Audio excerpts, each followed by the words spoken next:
नवी विटी नवराज्य या उक्तीप्रमाणे कोल्हापूर महापालिकेत आता प्रशासक राज्य संपुष्टात येऊन लोकप्रतिनिधी मंडळ कार्यरत झालंय।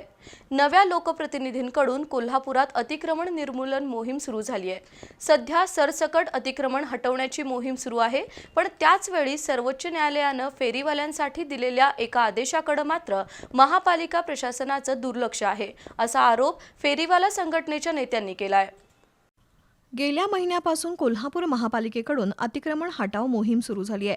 वाहतूक कोंडी सोडवणं आणि रस्ते अतिक्रमण मुक्त करणं नक्कीच गरजेचं आहे, पण त्याचवेळी महापालिकेचं फेरीवाला धोरणाकडे दुर्लक्ष आहे। सरसकट अतिक्रमण हटवण्याचा निर्णय घेतल्यामुळे परवानाधारक फेरीवाले आणि केबिनधारक यांच्यावरही कारवाईचा बुलडोजर फिरतोय। सर्वोच्च न्यायालयाने दिलेल्या एका निर्णयानुसार जे फेरीवाले आणि केबिनधारक परवानाधारक आहेत, महापालिकेच्या नियमात बसून व्यवसाय करत आहेत, त्यांना हटवता येणार नाही। सर्व परवानाधारक फेरीवाले आणि केबिनधारक यांची अद्ययावत यादी महापालिकेने तयार ठेवावी, यासह अन्य सूचना सर्वोच्च न्यायालयाने केल्या आहेत। तसंच शहराच्या विविध भागात फेरीवाल्यांसाठी ठराविक जागा निश्चित करून द्यायची आहे, पण कोल्हापूर महापालिकेकडून सर्वोच्च न्यायालयाच्या आदेशाचं पालन होत नाही, असा आरोप फेरीवाला संघटनेच्या नेत्यांनी केलाय।